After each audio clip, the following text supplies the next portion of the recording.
The ship went out into the high sea and passed on into the west, until at last on a night of rain Frodo smelled a sweet fragrance on the air and heard the sound of singing that came over the water. And then it seemed to him that, as in his dream in the house of Bombadil, the grey rain curtain turned all to silver glass and was rolled back, and he beheld white shores, and beyond them a far green country under a swift sunrise. Hey everyone, Yoyston here, and I hope you all are doing well, wherever you are in Middle-earth on this fine Hobbit day. That's right, this video is made special for Hobbit Day, September 22nd, Bilbo and Frodo's birthday. Last year I discussed the epic character history of the other Hobbit protagonist of Tolkien's Middle-earth, Bilbo, and I will link his video in the description and cards. Now, this year's video will be a bit different from last year's, and to be honest, it will be a bit different than all of my other epic character histories. Usually characters, even Bilbo, have a lot of backstory and lore that happened before or after their main stories. But with Frodo, besides the backstory of his upbringing and youth, the history of his life is written in the Red Book of Westmarch in The Lord of the Rings. So rather than me retelling The Lord of the Rings today, as Frodo is the protagonist of that story, I'm going to look at his lore before the story, many of the main moments of character growth throughout The Lord of the Rings for him, and I'll speak a bit about him after he sailed west, but this will not contain every moment of his. For more information on Frodo, please check out the articles and videos in the description and cards, and read the Lord of the Rings trilogy if you haven't yet. My friends, thank you all so much for joining me on this Hobbit Day. Let's begin our tale and journey back into Middle-earth. Frodo Baggins was born on September 22nd of 2968 of the Third Age, making him 50 years old during a majority of the events of The Lord of the Rings. He was the son of Drogo Baggins and Primula Brandybuck, and he was both the first cousin once removed and second cousin once removed of Bilbo Baggins, who he would eventually see as his uncle. Tragedy would strike Frodo early on in his life, when his parents drowned in a boating accident on the Brandywine River. He would live for a time in Brandy Hall in Buckland with his relatives, the Brandybucks, and would get into some trouble here and there, such as when he stole mushrooms from Farmer Maggot and was thrashed by the farmer and was forced to run from his 3 dogs. However, there came a point in time when his relative, the renowned, or infamous depending on how you look at him, Bilbo Baggins, adopted Frodo, and Frodo moved to Hobbiton and Bag End. From there on, his life was changed, and Frodo was quite different from other hobbits, as Bilbo would teach him his letters, and Frodo would learn Sindarin Elvish as well. Frodo would grow up on the stories of Bilbo from the events of The Hobbit, and he would soon learn of Gandalf, who would be one of Frodo's best friends and mentors. Frodo and Bilbo would live comfortably for years, and the ring grew on Bilbo's mind, and he longed for distant lands and adventures once more. In 3001, Bilbo had his grand birthday party, and bade the Shire and its folk farewell, leaving Bag End, the One Ring, and most other possessions and wealth to Frodo. Likely, Frodo already knew of Bilbo's magic ring before this point in time, as even Merry had once seen Bilbo put it on. However, Frodo, with the warning of Gandalf, would not use the ring, putting it somewhere safe for 17 years until 3018, when Gandalf returned to Frodo with dire information concerning the ring. And Frodo saw even then that he could not throw the ring into his own fireplace. He was too attached. So now we come to the main events of The Lord of the Rings, which I will summarize in sections, but mostly I will speak of the larger character-changing moments for Frodo. Frodo's conversation about the shadow of the past, that Bilbo's ring was indeed the One Ring, and his conversation with Gandalf about Sauron and Gollum would most definitely change Frodo's sensibility about life, his own safety, and many other things. At this point, even, Frodo was more naive to the world, and had less pity in his heart for Gollum. But Gandalf would warn against such feelings, as Frodo, just like the wise, could not see all ends. But it became evident the ring could not stay in the Shire, so Frodo arranged to move to Buckland, and would truly set off on his journey to the east instead. During his adventure, even while still in the Shire, he would come across the Nazgul and Elves both, seeing the darker and holier aspects of the world even in the same night. After his friends Merry, Pippin, and Sam revealed their knowledge about the ring and Frodo's true purpose, the 4 of them set off towards the Prancing Pony and Bree together.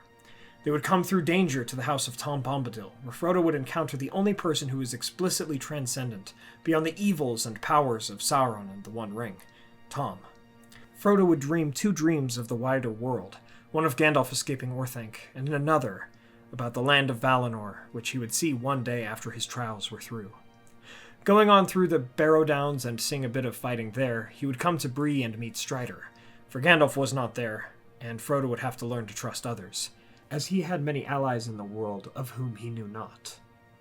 Eventually, going further east, Frodo would be mortally wounded by the Witch King at Weathertop, but would show his own valor and learned wisdom in his little battle with him, as he yelled Elbereth, the elven name for Varda, and he slashed at the Witch King's feet with the sword, both of which did a bit of damage.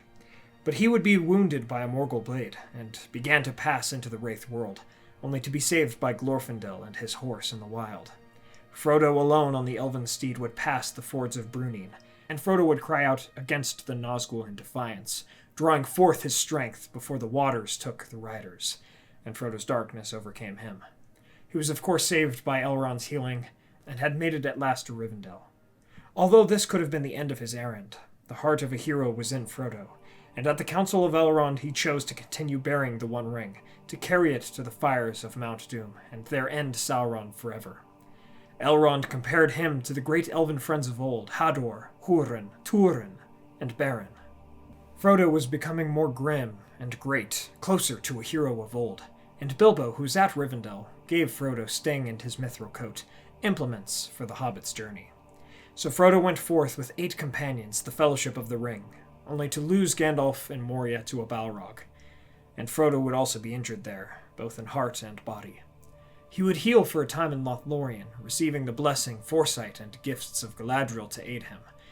The lady gave him wisdom concerning his charge as a ring-bearer, and soon danger would befall the Fellowship. Indeed, Frodo would see the strength and weakness of men in his journey, for Boromir tried to take the ring from him, and, not for the first nor last time in his journey, Frodo would wear the ring, only to be saved by the voice of Gandalf that strove with the will of Sauron atop Amonhen. Frodo would then elect to go by himself to Mordor, but, as fate would have it, Sam Gamgee, his loyal friend and servant, went with him, and he would save his life many times. And so together the two went further east, and encountered Gollum, and Frodo finally understood pity concerning him, and he spared his life, so long as Gollum served him and brought him to Mordor. However, in the taming of Smeagol, Frodo would command Gollum like a stern lord among elves or men. He had a sort of power over fate and doom that other hobbits had not. And so, after learning that the Black Gate was closed to them, they went by another path into Ithilien, all while the ring continued to grow on Frodo's mind. Frodo and the others would meet the Rangers of Ithilien, and Frodo would befriend Faramir, someone he had not expected to meet, and he would see the contrast Faramir had to Boromir, who aided Frodo and sent him in the right direction towards the pass of Cirith Ungol. Frodo would be guided by Gollum away from Minas Morgul up the pass, and near the top, Frodo and Sam would have a conversation about the great stories of the world, the stories they were now part of. They would go together into the darkness of Shelob's lair, and Frodo would be waylaid by Shelob and would be stung in his neck, going limp from her non-deadly venom. Sam, who saved his body from both Shelob and Gollum, would think Frodo dead, and he would take the ring and Sting. But Frodo was indeed alive, and was taken by orcs into the Tower of Cirith Ungol, as the orcs thought he was a spy. Frodo's mithril coat would be taken, and many orcs would perish over it. But that coat would go to the mouth of Sauron as evidence of Frodo's capture, who he thought was simply a spy. But Frodo was not forsaken, and Sam saved his master, only finding him when Frodo answered Sam's song by singing himself. And Sam would give the ring back to Frodo. On the final leg of their journey to Mount Doom, the ring grew quite heavy on Frodo. He would encounter Gollum again, binding him to the fate that if Gollum ever touched Frodo again, Gollum would be cast into the fires of Mount Doom. Finally, after reaching the fires of Samath Naur, Frodo, who had come all this way, bearing such a heavy burden, could not throw the ring into the fire, just as he could not in Bag End. So, Frodo failed an impossible task in the end, and none in Middle-earth could blame him. He took the ring for himself, as it finally mastered his mind. Even the resiliency of this hobbit could only be so strong. Putting it on one last time, Frodo could not escape, for Gollum had come once more, and wrestled with him, at last biting Frodo's finger off. Gollum danced with the ring, but fate and doom would see the errand completed, and Gollum slipped, or was pushed by an unseen force, into the crack of doom, and the ring was destroyed. Frodo, who had 9 fingers, just like the Dark Lord in his dark tower, cut by the broken sword of Elendil, came forth from the fire, but could not escape the mountain. Frodo was done, and though it seemed he could not return home, just as he thought it would be for a great deal of the adventure, Frodo still rejoiced, for Sauron and the ring were no more. He and Sam stood together at the end of all things. But it was not to be the end, for Gandalf, who had returned to life unbeknownst to Frodo, saved the two hobbits with the eagles, and brought them safely to the fields of Cormallen in Ithilien. Frodo's wound was tended to by the king, and he was given back his mithril shirt, which Gandalf had, and the ring-bearer and his best friend were honored by the host of the West and the king-to-be, Aragorn. At Aragorn's coronation, Frodo would bear the crown of Gondor to Gandalf, who set it on the king's head. Frodo would be welcomed in all places in the West, but more than anything he wished to return home. However, he stayed for the wedding of Aragorn and Arwen, and spoke to them afterwards. Arwen gave Frodo her place in the journey to the Havens, for she was to remain behind, and she too bestowed a necklace to Frodo, to aid him whenever the memory of fear and evil befell him. And it would, for he was scarred beyond measure by his experiences. And it was okay to be damaged as he was, for he had endured much, though it was sad, for no amount of healing on these hither shores could cure his wounds. He owed no one anything more than what he had already given, but he was still willing to give more, for he rode with many companions to Rohan and Isengard, and back up to the house of Elrond before making for his home of the Shire by way of Bree once more.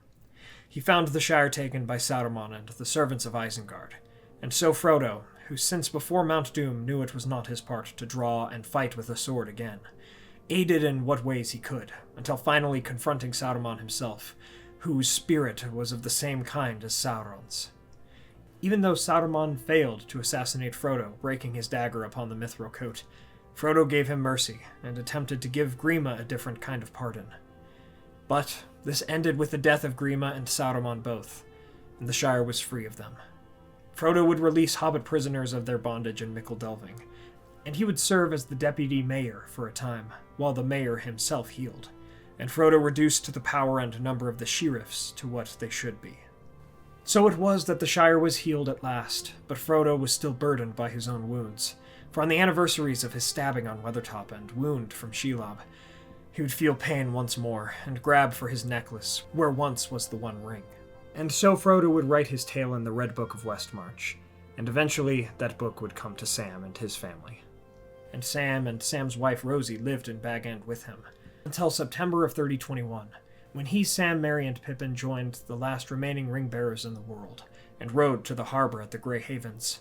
Frodo's time had come, and he would pass to where perhaps his wounds could be best healed and tended to. And so it was that Frodo bade farewell to his friends in the end, and to this Middle-earth, and aboard the elven ship he passed into the west, fully realizing his dream from the house of Tom Bombadil. And so he came to Valinor, perhaps to the island of Tol Eressëa, or even to the mainland. He would live out the rest of his days there, in the uttermost west, but he would eventually reunite with Sam, who sailed west himself near the end of his own life. The hero Frodo Baggins had gone through much in his trials, and perhaps, more so than any other in the history of Middle-earth, he earned his place in Valinor, and deserved the healing and praise of the powers of the West and all free folk alike, both for the burden he carried and the courage he showed. Thus we come to the end of our tale on Frodo Baggins, the Ring-Bearer. From the tale of Frodo, we see that it is okay to be burdened and scarred. It is okay to fail, as he did, so long as we try to do the best we can, in the time that is given to us, for that is in the end what makes all the difference in the world. Thank you all so much for watching. I hope you all enjoyed the story of Frodo and his life. If you did, please be sure to hit that like button and share this with a friend.